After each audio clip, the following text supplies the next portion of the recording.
From the iHLS studios in Tel Aviv, this is Homeland Security Weekly Report. Hello and welcome to the weekly edition of the Homeland Security Video Report. I'm Tony Christopher.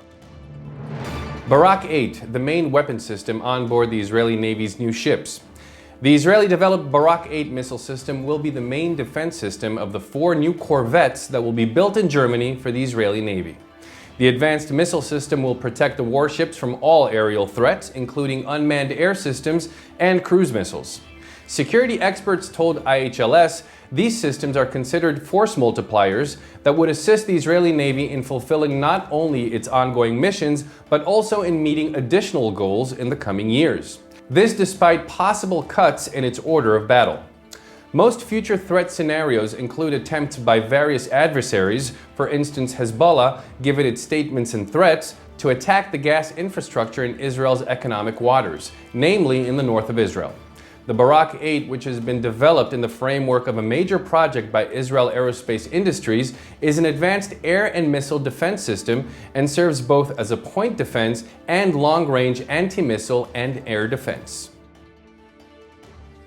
According to the Stockholm International Peace Research Institute, SIPRI, in the period between 1985 and 2014, 60.7% of all exported unmanned aircraft in the world were produced in Israel.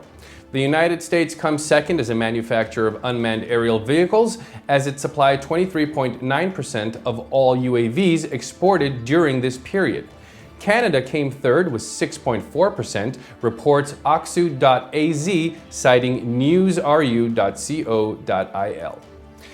During the period between 2010 and 2014, Israel exported a total of 165 UAVs, the US 132 UAVs, and Italy 37 units.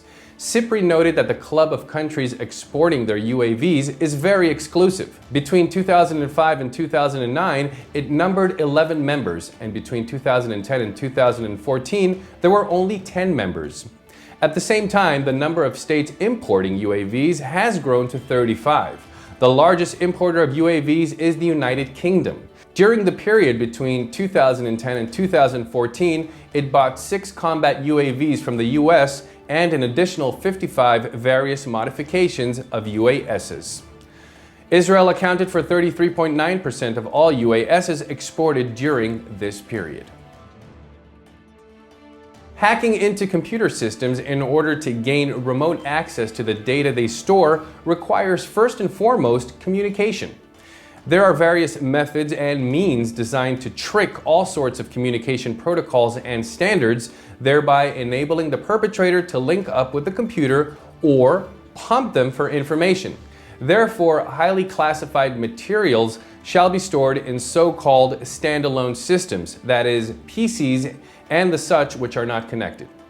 Alternatively, storage will be done over computers which are linked via a closed, highly secure network which is completely cut off from the outside world. Another alternative is to have said network installed with all sorts of barriers, unidirectional communications, gateways, and so on, which are developed, for instance, by companies such as Waterfall Security Solutions. A new Israeli technology identifies data over the PC by monitoring the heat emission patterns. The new method is called Bit Whisper. It demonstrates communication capability between 2 computers, albeit at a very low speed for now, 8 signals per hour. Alternatively, it is also capable of monitoring. One computer monitors another. This low rate doesn't really enable actual download of the data from the target computer. Nevertheless, even at this low speed, you can still transmit passwords and encryption codes. One of the world's fastest growing technological fields is called Lawful Interception, namely enforcing the law in cyberspace and gathering cyber intelligence, as well as conducting surveillance and monitoring over the internet. This issue has been receiving increasing budgets worldwide. Even regulation is picking up pace in order to allow law enforcement agencies to act and collect data effectively while minimizing the infringement on civil liberties and privacy to collateral users. The setting for this widening effort has been the increase in cybercrime and cybercriminality, in particular by so-called conventional criminals and criminal groups, rather than by hackers, hacker groups, or cyber attackers. These elements have been using cyber media as means to communicate and perpetrate their hacks and criminal activities on a major scale. It should also be noted that various aspects of counterterrorism are also affecting this global rise in budgetary allocation, though this is to a lesser degree with a lesser effect. Information arriving from the helicopter's various systems appear in the pilot's helmet in visual form and improves his abilities. Israeli technology for support systems for pilots will now be used by US Navy helicopter pilots. Specifically, they too will be using a visual presentation system inside their helmets, which the pilot can control by merely moving his head, leaving his hands free for doing things. Elbit Systems US, a wholly owned subsidiary of Elbit Systems Israel, had signed a contract with Science Applications International Corporation, SAIC, to install, integrate, and support flight evaluations of the Elbit Color Helmet Display and Tracking System, CHDTS, this on the MH-60S Seahawk test aircraft for the US Navy. The contract value was not disclosed. Its implementation will be done over a year of operations.